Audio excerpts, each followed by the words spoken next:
కుట్రలు అంటూ బీసీ నేత మాజీ మంత్రి అనిల్ కుమార్ యాదవ్పై కక్ష సాధింపు కుతంత్రం, పోలీసులు నమోదు చేసిన తప్పుడు వాంగ్మూలంపై న్యాయమూర్తికి ఫిర్యాదు చేసిన శ్రీకాంత్ రెడ్డి రాత్రంతా స్టేషన్లోంచి తడ్డుగిరి ప్రయోగిస్తామని భయపెట్టారని ఆవేదన.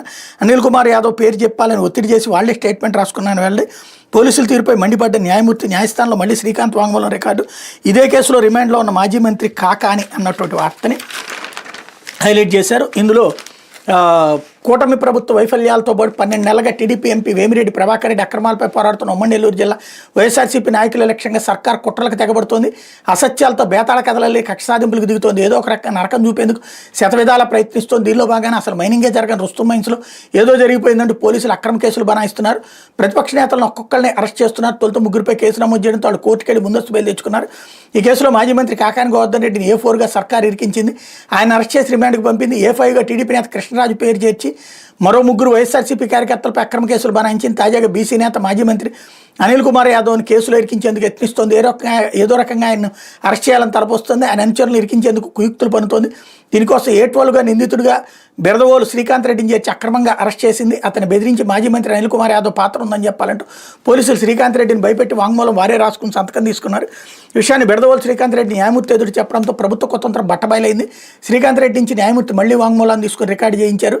పొదలకూరు మండలం తాటిపర్తి గ్రామ సర్వే నెంబర్ 697, 699, 751/2, 759/1, 759/2, 924, 925లోని ప్రభుత్వ భూముల్లో 32.71 ఎకరాల విస్తీర్ణంలో రుస్తుం మైనింగ్ 2016 ఏప్రిల్ నెల వరకే అనుమతుల్లోనే లీజు గడువు పూర్తవడంతో యజమాని సైతం వదిలేశారు.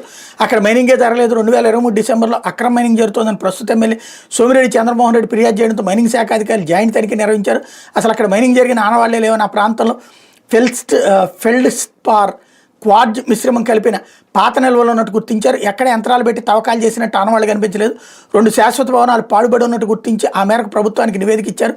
ఆ తర్వాత 2 నెలల వ్యవధిలోనే ఎన్నికల కోడ్ అమల్లోకి రావడం, ప్రభుత్వం మాటలతో కూట ప్రభుత్వ అధికారులకు వచ్చిన 8 నెలల తర్వాత రుస్తుం మైన్లో అక్రమ మైనింగ్ జరిగినట్టు మైనింగ్ డీడీతో ఫిర్యాదు చేయించి వైఎస్ఆర్సీపీ నేతలు ఆ కేసులో ఇరికించి జైలుకు పంపుతున్నారు. ఇప్పటి వరకు దాదాపు 12 మందిని ఈ కేసులో నిందితులుగా చేర్చారు. తాజాగా ఈ కేసులో ఎలాంటి సంబంధం లేని మాజీ మంత్రి అనిల్ కుమార్ యాదవ్ ఆయన అనుచరులు ఇరికించే ప్రయత్నాలు చేస్తున్నారు. ఇలాంటి బెరదవోలు శ్రీకాంత్ రెడ్డి సోమవారం రాత్రి పోలీసులు బెదిరింపులకు తాళలేక అస్వస్థతకు గురయ్యారు. రాత్రంతా డీఎస్పీ కారులో ఉంచడం తీవ్ర ఒత్తిడికి గురయ్యారు. అస్వస్థతకు గురైన శ్రీకాంత్ రెడ్డిని హుటాహుటి నెల్లూరులోని ప్రైవేట్ ఆసుపత్రిలో చికిత్స అందించారు. అనంతరం గూడూరు కోర్టుకు తరలించారు. న్యాయమూర్తి సులోచనారాయణ ఎదుటి శ్రీకాంత్ రెడ్డి తన గోడు వెళ్ళబోసుకున్నారు.